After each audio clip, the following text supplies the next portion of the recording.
All right, so we're talking about CSS, which stands for Cascading Style Sheet. CSS is the portion. Every time you load a website, there are three main things that come down, and that's your HTML, your CSS, and your JavaScript.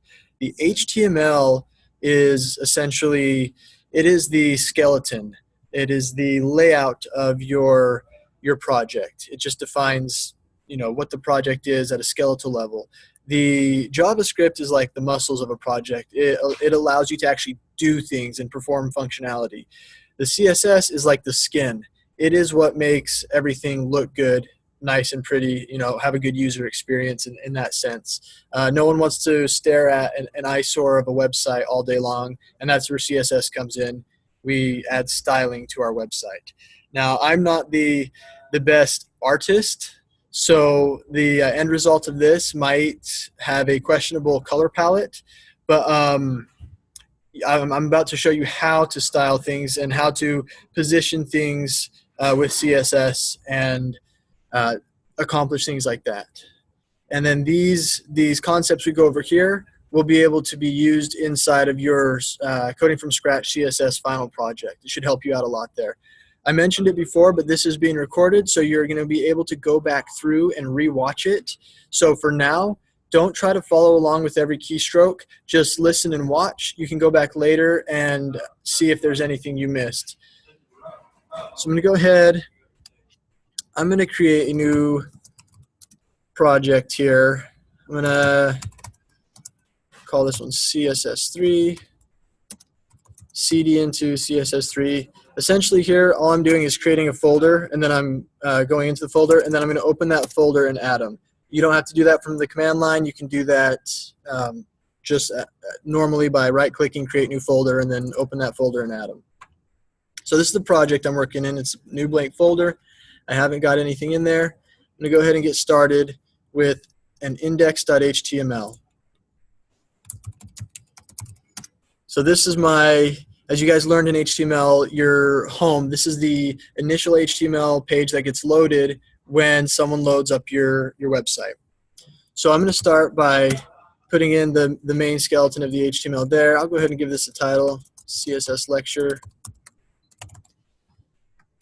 Save that, and I've got my main HTML elements, the HTML tag, body tag, head tag. So let's go ahead and start with some things that we're going to want here. I'm going to go ahead and add a header. And inside the header, I'm going to add a nav. And inside that nav, I'm going to add 3 links. So an A tag, href. For now, I'm just going to go ahead. Well, I'll give this one index.html because this will be my home page. And then we'll just give this one an anchor for now. And what that means, the hashtag or pound there, the octothorpe, that just means that it's an anchor. It's going to be a link, but it's not going to actually take you anywhere at this point. And I'm going to put that there as a placeholder. We'll add a about page and a contact page. Add an anchor there for now because we don't have the page for it. There we go.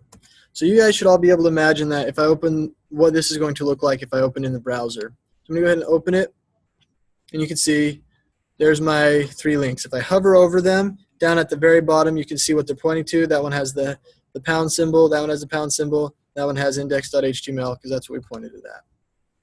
And they're just our plain links right there. Next, we're going to go ahead and add, let's add a form. Well, let's add a header. And this header will say sign in. And then we'll add a form here.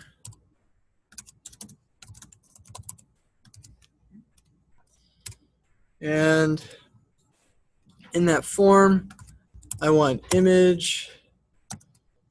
I'm going to set this equal to, let's find an image real quick in here.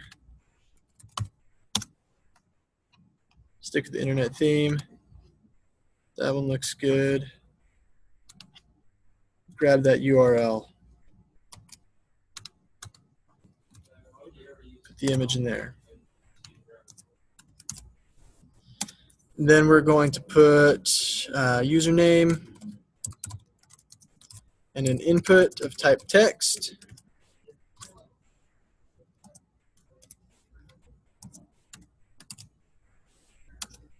And password, input of type password.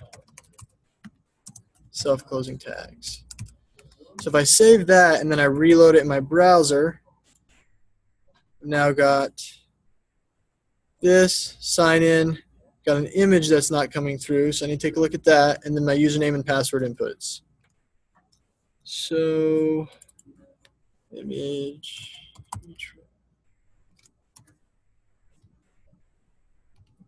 oops.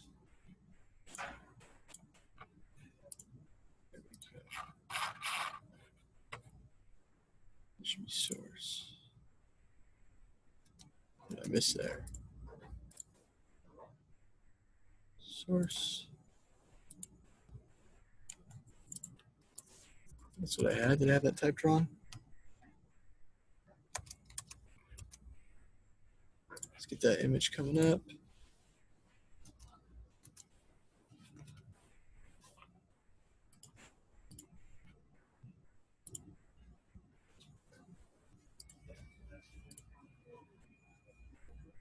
I wonder why I'm not getting that image.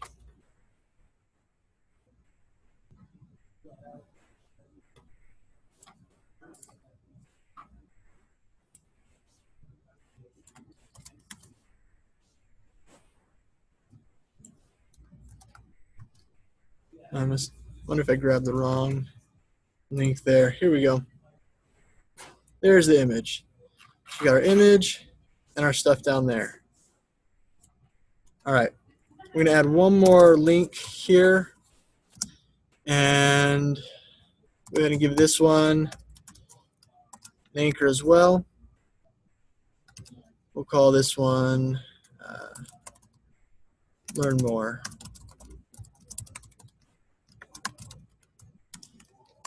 All right. Again, if I refresh that, you can see my new link down there. So now let's go ahead and add some style to this to make this look a little better. So to start, let's go ahead and make our nav bar look like a nice, neat nav bar at the top there. So I could do that by coming into the nav and adding a style tag here. Now this is called, we're going to go over a few different types of CSS and where you can put the CSS. This first type is called inline CSS, and that's because the styling is in line with your HTML elements. So it's inside of the tags. So we're going to go ahead and set the background color. We're going to set that to black. Save that, come here and refresh. You can see that that's now black. Now in our CSS, anytime we have a rule, this is called a rule. It's made up of two parts, a key and a value. The key is basically the attribute you're trying to set a value to. The value describes what you want that attribute to be. So a lot of times if you're learning CSS for the first time, you'll do a lot of Googling and you'll be typing in, how do I change the background color to look like this? Or how do I add a border to an HTML element? Questions like that are very beneficial to type into Google and see what you get back. You'll get some answers, but that's how you start becoming familiar with what attributes or what rules are available to apply in your CSS. So we'll go ahead and add that background color black. And then let's go ahead down to here. Say style equals. Let's change the color of the text to sky blue, like sky blue. Back here, refresh. There's my sky blue, but I don't want it underlined, so I'm going to set text decoration to none. There we go. See right there. Now also notice that each of these rules is separated and terminated with a semicolon. So that's important to know. You don't want to miss that semicolon or it won't work. I want to go ahead and make that a little thicker, so let's add some padding. I'm going to set the padding to, let's try 15 pixels and see what comes out there. There we go. And then I'm going to set the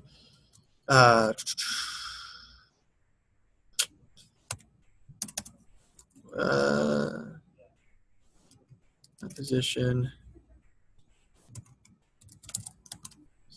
block. Let's see. Might be wrong on that one. So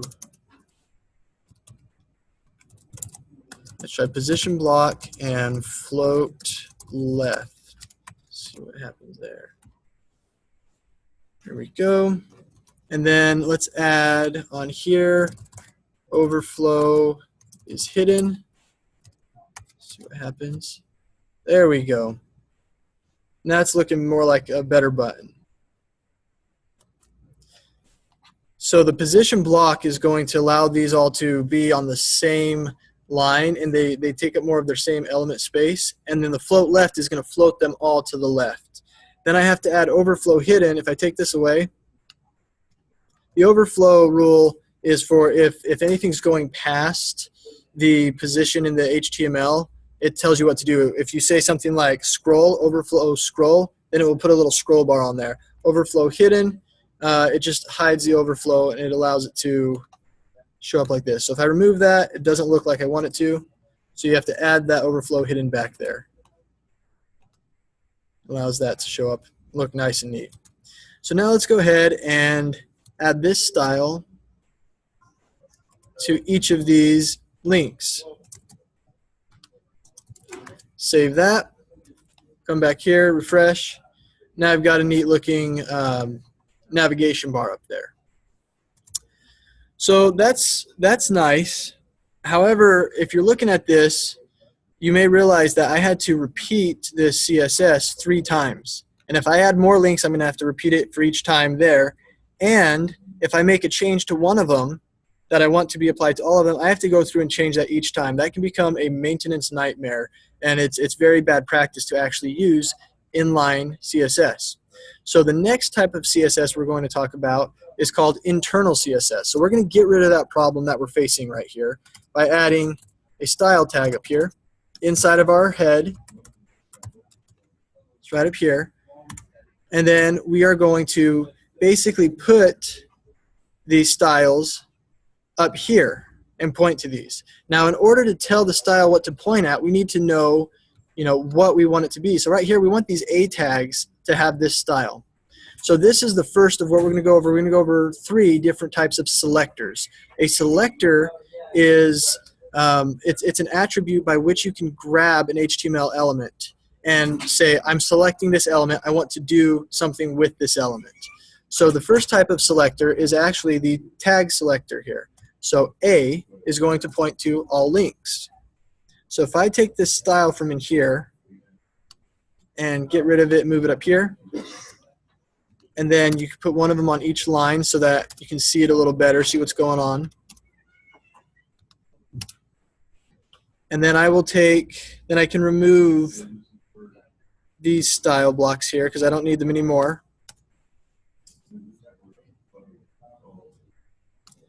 And I will go ahead and take my nav style and get rid of that as well. And then move it up top. Oops.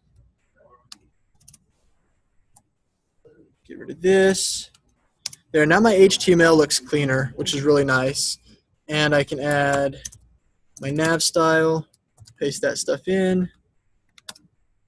Boom. And let's make sure it still works. So now I've got these selectors. This one's selecting the nav, and this one is selecting any link. So let's come back here, refresh. It still works. That's great. However, when I scroll down here, notice how this isn't the original link color anymore. It's got that sky blue. Now the reason that is because it's a link. So this selector right here, it selects all links. Well, you might have different links on your web page that you don't want the same style to be a part of. So maybe we need to be a little more specific than select all links. So to do that, we can look at this and say, you know what? Maybe we only want the links that are inside of our header, inside of our nav.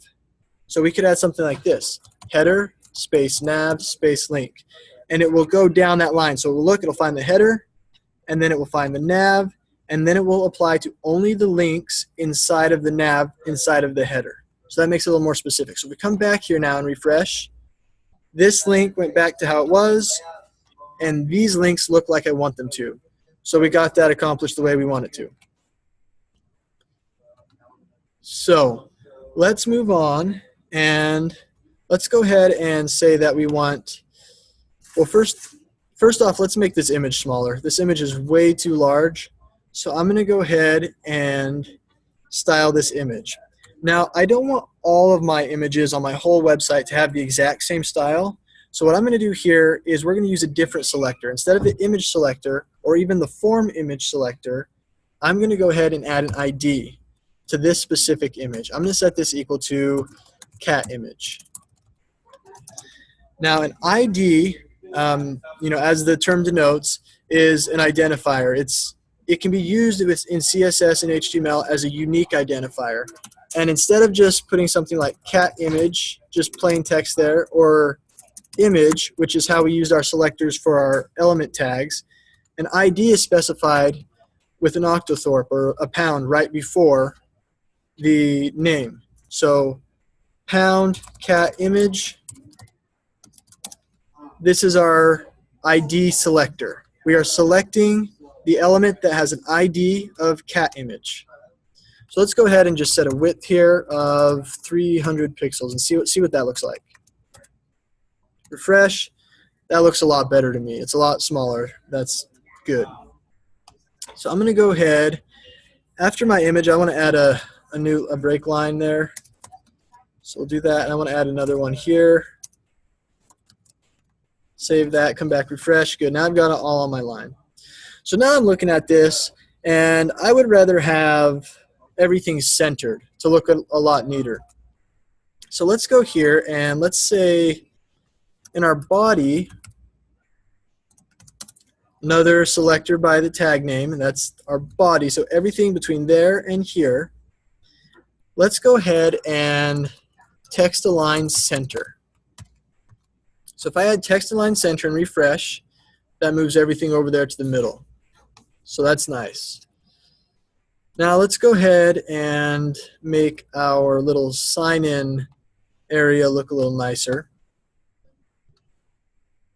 We'll start with the text box, these inputs. I don't like the vanilla input boxes that come with HTML, so I'm going to style them, make them look a little better.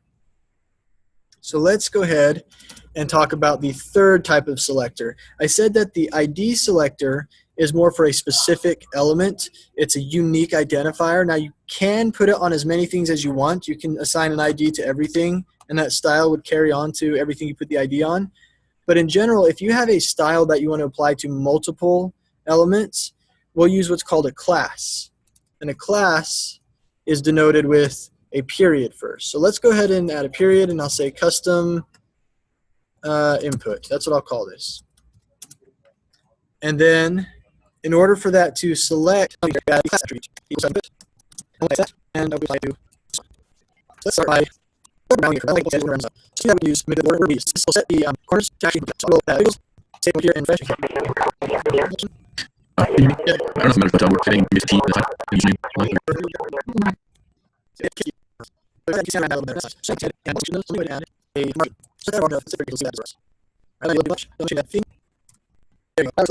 And let's go ahead and add a border to a certain form. You can get started form on my website. So we have this form of sign in. So here, add sign form. Area border. Style border color will be sky blue. And we'll give it a border. Actually, I'll show you just so you can see the border radius a little better. If I do that, there's that. I'm going to go ahead and give it a border radius of 15 pixels. So notice right here, this is pointed, and if I refresh, it's curved. It looks a little nicer. But I also don't want this to go all the way across. I want it to be just about there. So let's go ahead and change the width of this to, let's say 20%. See what that gives us. 20%. There we go. But now it's over here. So this looks nice, but I still want it to be in the center. But since we made it 20%, the width of this section of the section is centered. Instead of finding projected pixels and style, now we'll add an equal word in either side left and right. So add padding, now here's 10% is of the parent element. So I think on width, 20% whatever 18 element inside. So that's things where when I hover over one of these images, it's to light up or change color, so I know I'm hovering over it. So I'm going to do that. I'm going to just known as a pseudo class. So we got something to it, but I can put it through these styles here. So I'm going to say background color. I'll say set. And if I hover it, it's just a hover. Now if I now outline it blue excited, go ahead and put one of these. Input focus. That means I suppose I'm not excited. We'll go ahead and say change border color to black, and we'll change the border. So we'll say width. That's some pixels. You can do this. Fresh border, just like it. Look there, show it. Look at the like 4 pixels. Now change the style border. Border style. That is. Here we go. It's unique. It's not that first, so now we can see most places. We'll add 9 to it, but shouldn't have them use those. Okay. You guys are still connected. Okay, I'm going to stop. Make sure it's here. Alright, so let's go ahead and change this type of thing. Let's go ahead and say we got ID already, and that is an ID, not a class. So we'll come here and we'll say cat image hover, and we will assign to that. Say when we hover over it, we're going to set the border radius to 100%. Refresh. Now when I hover over it, 100% gives you that circular elliptical look. So there we go. Now let's add a background color to our body. And I'm going to go ahead and give that light gray. All right, now I'm going to change the background color of my form. Let's see, what do we got here? My form is sign-in form.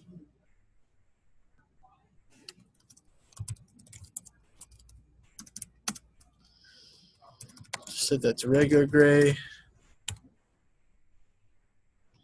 All right. And let's go ahead and give the sign-in a color.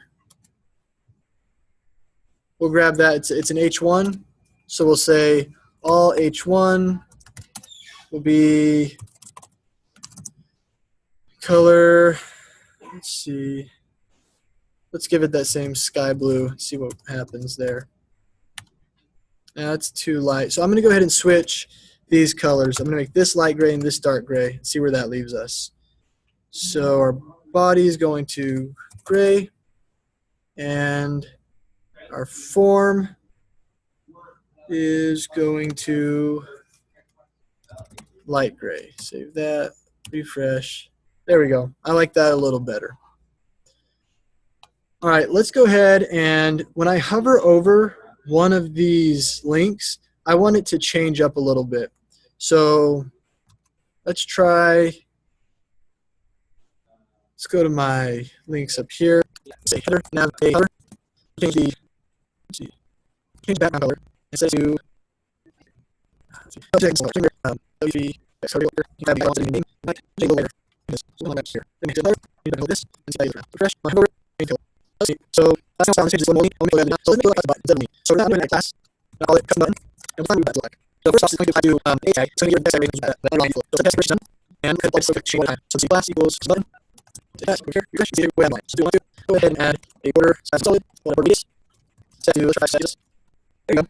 And we don't want to see solid measures. So it's adding potentials to this. You see, I want to change one to another. So if you change you can always undo that. So I would recommend changing back and forth pretty often to see what each new rule you add is doing.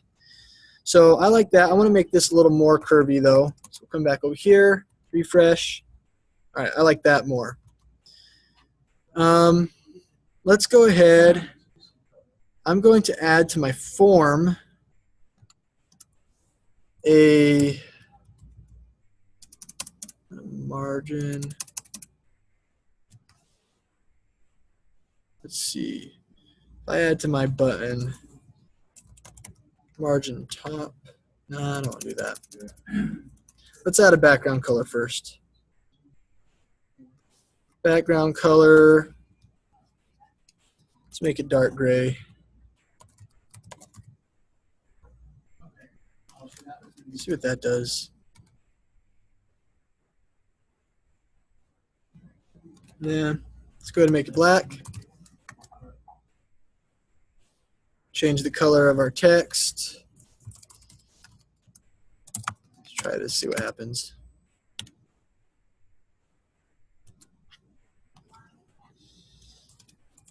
Border color back to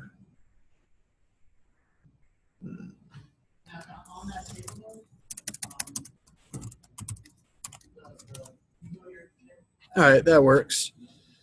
And then when I hover over it, I want it to do something else again. You know, I'll keep that same, I'll keep that style. When I hover over it, I want it to do that. So we'll add custom button, hover. Where's that color? Hexadecimal here. Change it a little bit. Yeah, I don't know against form. Go ahead and say form. 100 pixels. There you go. There you go. So that's what I should do before. Also go ahead and add in our app page. See what here. We'll add a new file. So you can action. Submit that. Cache out. I'm having to use it. I'm just saying.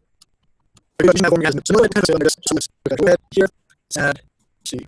We'll do it as a. Now let's to it. Let's button. For it as a link, I would then send it to right now.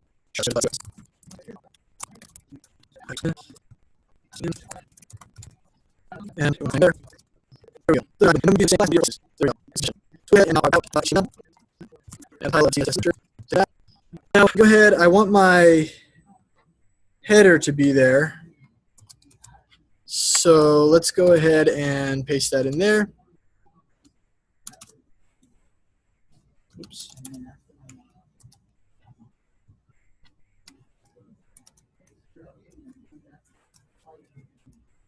There we go.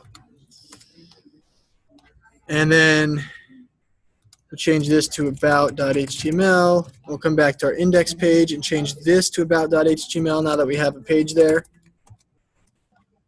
Refresh.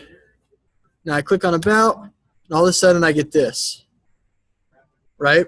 None of my styles there. It's on the home page, but it's not on the about page. So at first we started with inline CSS, where it was in line with each individual element. And we found that that was, I mean, that's cool. You can throw things on there real quick, see how the style affects it. But when it comes to maintenance, it's not very practical. So we decided to make it better by putting it all in this internal HTML or CSS. It's internal to the HTML page. However, now when we have more pages, this HTML doesn't carry over. So what we could do is we could copy and paste this whole thing over there, but then we run into the same problem we had when we went from internal or inline to internal, where if we want to make a change to the style schema, we have to change it on every page we have. Now, if there's two, that's not that big of a deal. I mean, it's still very tedious and annoying, and I wouldn't want to do it. But imagine if you have 20 pages, and you have to make that any change you make to 20 different pages every single time. So I don't want to do that, and it's, again, bad practice. No one wants to do that. So what we can do is we'll move this from an internal style sheet to an external style sheet. So we'll come in here, say new file. I'll call this styles.css and paste that all right in there. It uses all the same rules as in our internal. Now, if I come back here and refresh, and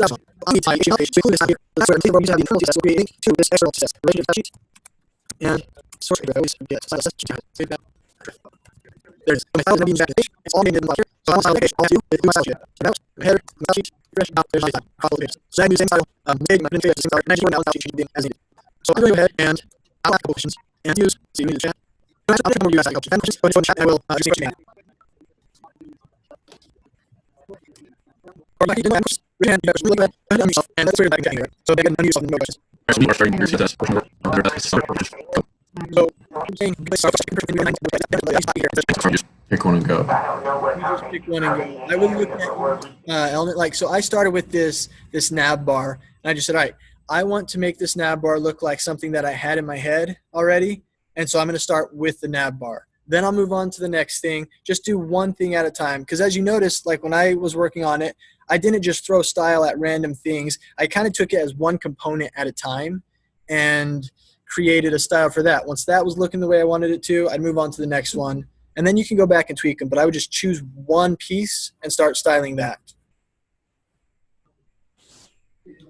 All right. Does CSS relate to JavaScript, .NET, and Ruby? The answer to that is yes. It does relate to all three of those languages. Now, the way it relates is anytime you build a website or a web application, CSS is what styles that. Like I said at the beginning, it's like the skin. HTML, anytime you make a request to a website, and let me show you this. Let's go to, well, let's use this website that's already open right here. If I right-click on this, inspect it, I can see all of my HTML, and then over here I can see all the CSS that comes with it. And then if I go to sources, somewhere in here, there's some JavaScript.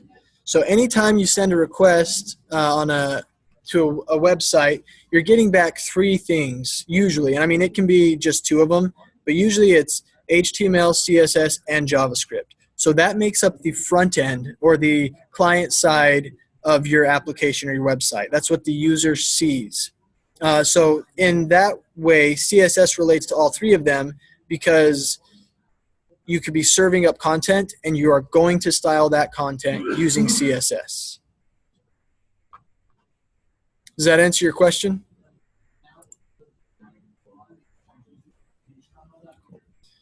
All right, who else has any questions? Right here. All right.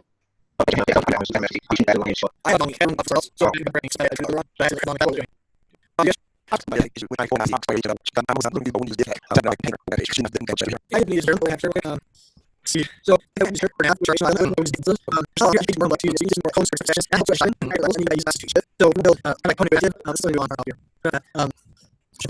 here, and I got in there, and I got another div here, and close that, then here, close that.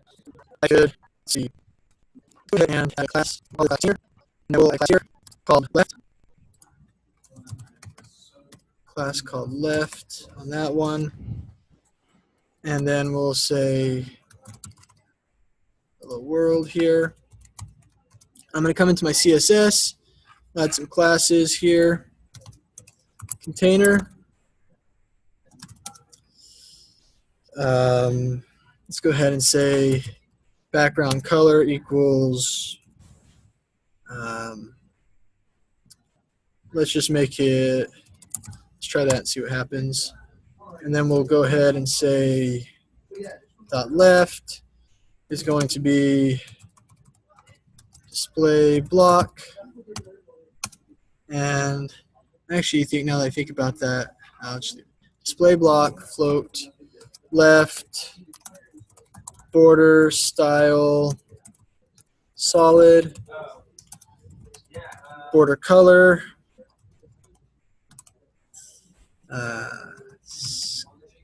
let's go gray, and yeah, let's just see what that does for us. Save that, refresh, come into about, did nothing. What did I miss? Display block. Well, it did put them together. So if I get rid of the display block here,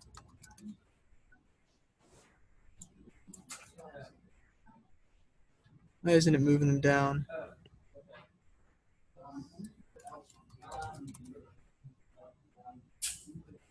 There we go. So those are two different divs inside of one div. And then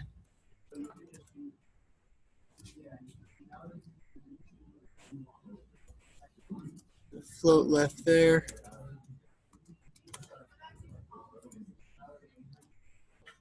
And then let's add overflow hidden. There we go. And I'm using a gray outline, right? So let's go, that's causing a problem. Let's add a black outline there. Okay. So those are two divs inside of a div. So this isn't a very you can just see what it's doing. It's a way of divs are used to just organize your box structure of the DOM or the object, the document object model. Does that kind of help? Yeah, I guess you can use it like if you're trying to like storyboard how you want your page to look. Exactly. When you use, yeah, okay. And a good way to see that, let's just add. I'm going to add a class called div. Usually you wouldn't do this, but just for one last example, let's go add a border style solid and color and padding. Here. Let's do these ones. These side of the I'll go ahead and say 1, 2, this will be 3 on 1, this will be 2, this is our thing. These two are here inside. If you don't do the same level, but use your structure, their structure on the bar. Any questions? All right, just got your line setting, and you got externals, one we'll use. Import photo. Yes, so I'm using well, I want the photo to left. Let's go ahead and let's see. We got a style with that already. I've got my left one. So let's apply that to this div left. You can also add two classes together. See if that does the trick. So that one's now floating over to the left. And then there's 3.2. Now, CSS, you can run into issues where things just aren't working the way you want to. You try a few things. Let me go ahead and add left to this one as well. There, and I've got both of those. Now let's go ahead. See what happens if I add overflow hidden. I don't know if that cleans up what I want it to. There we go. Overflow hidden clears that out. So these are now floating over to the left. And I actually have that float left on these as well. If I take it off, they're not floating to the left. That's just pushing them all over that way. And if you set the display type to block, that makes them, instead of being, that makes them kind of their own separate elements, and then you can float them over to the left instead of having them in their original way that they're supposed to show. It's not the best wording, but basically float left is just moving things to the left. If I change that to right, where did I put that? So it's just a justification? It is, yes. It gets finicky sometimes, but yeah, it's just a justification. Let's change this to right and see what happens. And let me minimize so I can see. Yep, they're over there all on the right.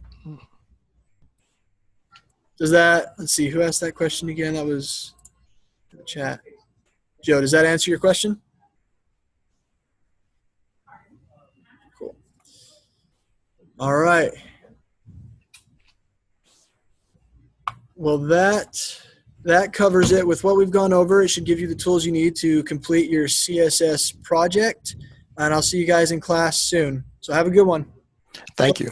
Again, just a reminder, this is recorded. I'm going to post it. So I'll give all the admission reps the link to it if you want to re-watch it so that you can go back through and walk through it during your project. Oh, we got one. All right. Kyle, what's your question? The software you're using right now to make the website, is there a way to get a hold of that instead of using the little box thing they give us on the coding from scratch? Yes, that's actually a good question. So I'm using Atom. It's just a text editor. You can use any type of text editor, but Atom, it's right here. You just go ahead and install it, find the one for your operating system.